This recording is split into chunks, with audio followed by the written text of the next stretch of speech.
నమస్తే న్యూస్ 24 తెలుగుకు స్వాగతం. వార్తల్లోని ముఖ్యాంశాలు ఇప్పుడు చూద్దాం.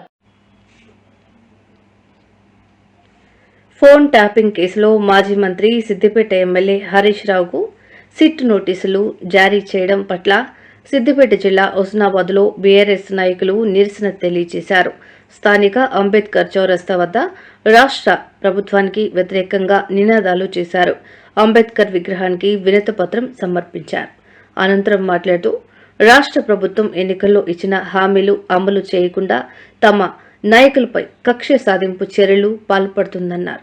పంచాయతీ ఎన్నికలకు ముందు కేటీఆర్కు నోటీసులు ఇచ్చిన ప్రభుత్వం ఇప్పుడు హరీష్ రావుకు నోటీసులు జారీ చేసి వేధింపులకు గురిచేస్తుంది అన్నారు.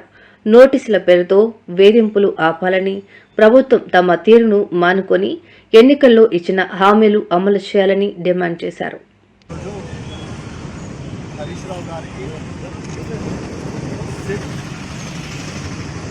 నోటీసు పంపడం జరిగింది. మరి ఈ ప్రభుత్వం ప్రతిసారి కూడా గత పంచాయతీ ఎన్నికల ముందు కేటీఆర్ గారికి కూడా నోటీసులు ఇవ్వడం జరిగింది. మరి ఈరోజు కూడా సోమవారం రోజు ఏదైతే నోటీసులు జారీ చేసిందో మున్సిపల్ ఎన్నికలను దృష్టిలో పెట్టుకొని ఇవ్వడం జరిగింది. అంటే ప్రతిసారి పార్టీని ఇబ్బందులు చేసే విధంగా నిర్వర్తిస్తుంది. మరి ఇది సరైన పద్ధతి కాదు. మరి మిమ్మల్ని ప్రజలు దేని కొరకు ఎన్నుకున్నారు? మార్పు అనే నినాదంతో మీరు ప్రభుత్వాన్ని ఏర్పాటు చేయడం జరిగింది. మరి 2-3 నెలల లోపలనే ప్రజలు మిమ్మల్ని చీకొట్టింది. మరి మార్పు అంటే మరి ప్రజలకు గత ప్రభుత్వానికంటే మంచి పాలన అందియాలి. మరి 6 గ్యారెంటీలతో మీరు ప్రజల ముందు హామీలు ఇచ్చి 6 గ్యారెంటీలతో పాటు 420 గ్యారెంటీలు మేనిఫెస్టోలో పొందుపరచడం జరిగింది.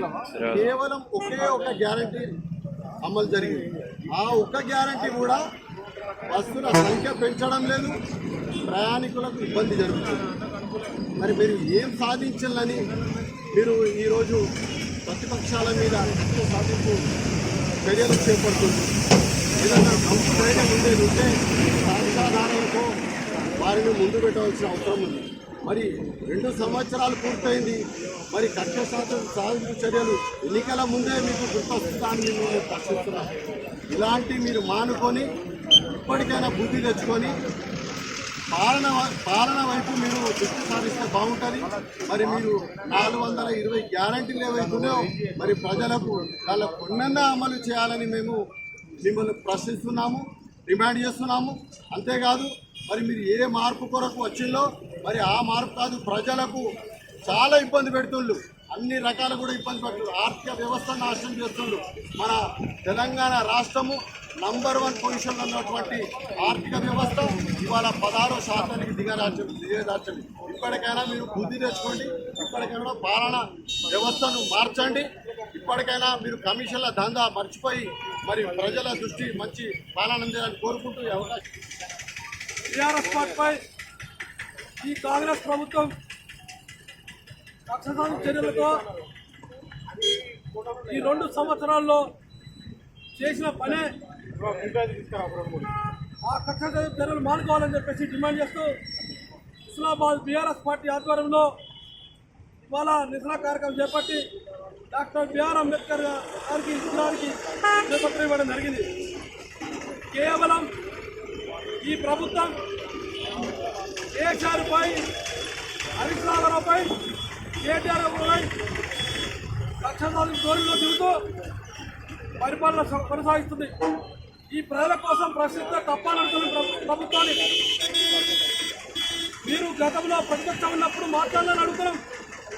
ఇలా కేవలం బీఆర్ఎస్ పార్టీ భయభ్రాంతులకు గురి చేయడం కోసమే ఇలా సిట్ విచారణతో హరీష్ రావుపై పిలిపించడం జరిగింది.